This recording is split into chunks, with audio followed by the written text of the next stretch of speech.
O, di ba? Sayang.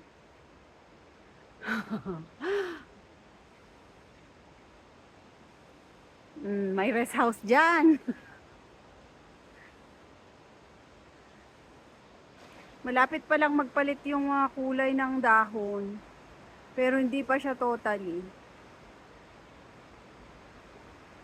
O, di ba? Pahinga daw muna. Ayan, may upuan. Meron daw hot pool dyan. Siguro yung naandun sa baba.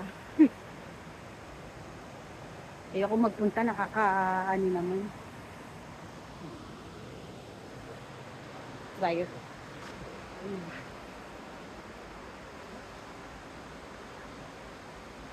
Meron na namang rest house dun sa taas. Ayan, rest house.